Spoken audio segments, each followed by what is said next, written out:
Somos la suma de nuestra experiencia y conocimiento, ese camino que todos transitamos llamado vida, donde venimos a aprender y a transformarnos.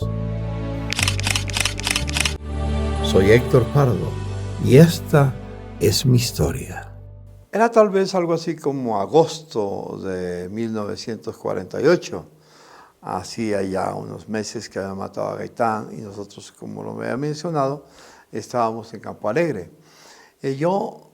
Como dije, yo sabía leer ya y quería cosas para leer, pero no nos alcanzaba el dinero para comprar los periódicos que salían. Eran pues difícil económicamente que mi padre los comprara. Yo tenía 8 años de edad. Y yo lo único que había tenido para leer y cargaba conmigo era la cartilla Alegría de Leer, que posiblemente algunos de los que me escuchan saben que era una cartilla muy famosa en los años, fines de los años 50, los años 40, no sé hasta cuánto tiempo. Era una cartilla pequeña y yo me la había leído toda y prácticamente la repetía porque quería leer algo.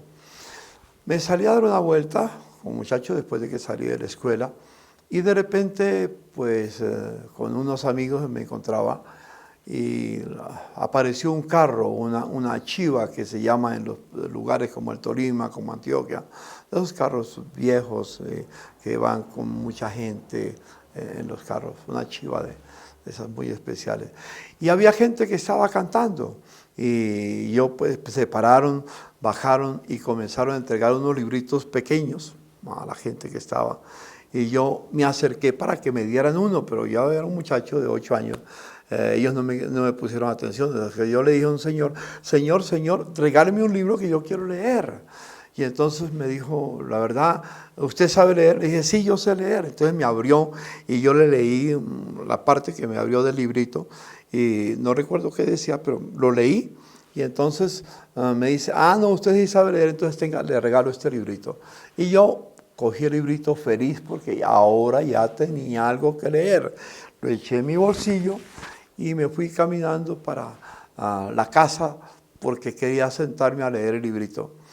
Cuando pasé por la plaza, más adelante, oí el sacerdote del pueblo, ahí estaba la iglesia católica, era como una especie de mercado que había en esos días especiales, no recuerdo exactamente, pero había mucha gente en la plaza. Entonces comenzó el sacerdote a decir desde el púlpito allá o desde el alto parlante, ustedes que recibieron esos libritos están vivos y ardiendo en el infierno y la única manera que pueden escaparse es romperlos y desaparecer porque si no, no hay esperanza para ustedes. Y la gente pues le creía al sacerdote y comenzaron a romper los libros y cuando yo me vi eran los mismos libritos que me han dado a mí. Entonces yo le puse la mano al librito para que no me lo vieran, para que no me lo quitaran. Entonces cuando yo vi la plaza estaba llena, blanquita de papeles de los libros que habían roto por todas partes. Y yo entonces me puse la mano en el pecho, como dije, y me fui para la casa. Vivía como unas 4 o 5 cuadras. Cuando llegué a la casa, mi mamá estaba en el patio, había prendido una hoguera y estaba quemando algunas cosas, estaba quemando ahí. Y entonces cuando yo entré y me vio la mano en el pecho, me dijo, ¿qué tienes ahí?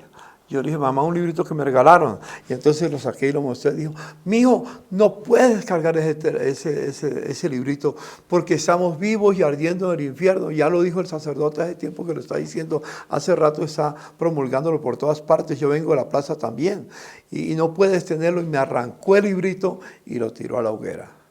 Cuando yo vi el librito en la hoguera, yo había leído antes que decía Evangelio según San Juan. Entonces vi que el librito cayó a la hoguera y empezó a arder. ¡Qué dolor que sentí! No conocía la Biblia. Era el primer contacto con la Biblia que tuve ese día. Y el primer contacto se desaparecía cuando yo tenía esperanza de leerlo. La verdad, qué hermoso saber que pasó un tiempo, pasaron unos años más y yo llegué a tener un encuentro con Jesucristo Y lo primero que conseguí en el encuentro con Jesucristo fue comprarme una Biblia, ya no un librito. Yo repartía folletos, así libritos pequeños a mis amigos, pero yo tuve la dicha de tener la Biblia en mis manos. Y cómo agradezco a Dios por haber encontrado a Jesucristo y por haber encontrado la Biblia, porque la Biblia me comenzó a narrar todos los hechos de Jesucristo, todo el plan de Dios. Leí, recuerdo viendo un pasaje en la carta del apóstol San Pablo a Timoteo, la segunda carta, que dice: toda la escritura es inspirada por Dios y es útil para redarguir, para corregir, para instruir en justicia, para que el hombre de Dios sea completamente preparado para toda buena obra. Permítanme decirles, qué tiempo maravilloso. Eso fue en 1960.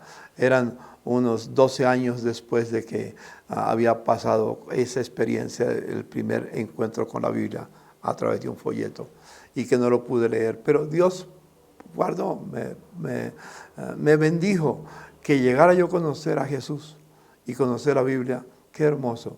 Amigos, no hay nada más bello que leer la Biblia. Muchas personas la tienen en su casa, pero no la leen. Quizás usted es una de esas personas que sí tiene la Biblia, que la aprecia posiblemente, o quizás no la tiene. Hoy en día ya la mayoría no se preocupa siquiera por tenerla. Es difícil que en muchos hogares ya haya Biblia, pero en muchos hogares sí existe. En todo hogar cristiano hay una. Yo en la casa tengo como unas 15 o 20 Biblias, versiones diferentes que me ayudan a entender mejor la palabra de Dios. Amigo, yo quiero decirte, ese primer encuentro que tuve dejó una huella en mi vida, porque yo sabía que era el Evangelio según San Juan. Lo vi cuando ardió, cuando se quemó, cuando se esfumó mi esperanza de leer un libro diferente a la cartilla Alegría de Leer. Amigo mío, yo quisiera, y amiga, quisiera animarle para que lea la Biblia. Ella te puede hacer sabio, sabia. Ella te puede ilustrar el camino, ella te puede mostrar los propósitos de Dios para tu vida. Si me permites decirte, vas a encontrar por lo menos un propósito que está dividido en 5 capítulos, si me permite la expresión. Primero, me responde para qué vivo yo y para qué vives tú. Luego, me habla de un propósito. Dios me creó para vivir y hacer su voluntad. Si yo hago la voluntad de Dios aquí en la tierra, esa voluntad de Dios me lleva siempre por el camino de la vida, por el camino de la paz, por el camino del amor, por el camino de la fe, de la concordia, en fin, de la compasión. Es muy lindo saber ese principio. Luego hay otro principio muy interesante, otro propósito que se manifiesta, que el Señor nos creó para ser miembros de su familia. Por eso podemos llamar a Dios Padre, y nosotros somos sus hijos, nos llamamos hijos de Dios. Dios nos llama a sus hijos.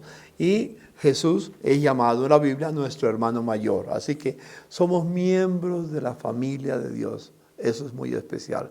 Que tú fuiste creado para ser miembro de la familia de Dios y para agradar a Dios es maravilloso. El tercer capítulo, digamos, el tercer segmento que podemos ver a través de leer la Biblia en general, es descubrir que fuimos creados para ser como Cristo. Cuando Dios creó al hombre, has oído mencionar que fuimos creados a imagen y semejanza de Dios. No somos un accidente en la tierra. El día más bello, más hermoso, es cuando entendí que yo no fui creado simplemente para ir al cielo, sino para que aquí en la tierra yo pudiera ser transformado a la imagen de Jesucristo, amar como Jesucristo, perdonar como Jesucristo, servir como Jesucristo. En todo, Jesucristo es mi modelo y tu modelo. El cuarto propósito de Dios para tu vida es que nosotros fuimos creados para servir. Es muy importante el servicio. Servir a Dios es servir al prójimo, servir al necesitado, servir a los demás. Cuando yo le sirvo a una persona que está necesitada, estoy sirviendo a Dios porque es creado a la imagen y semejanza de Dios. Y el último capítulo, el último segmento que pudiéramos llamarlo, fuimos creados para extender el reino de Dios en la tierra. Amigo, amiga, lee la Biblia y serás sabio, lee la Biblia y sabrás que tu vida no es un accidente ni una casualidad, tiene un propósito en este mundo.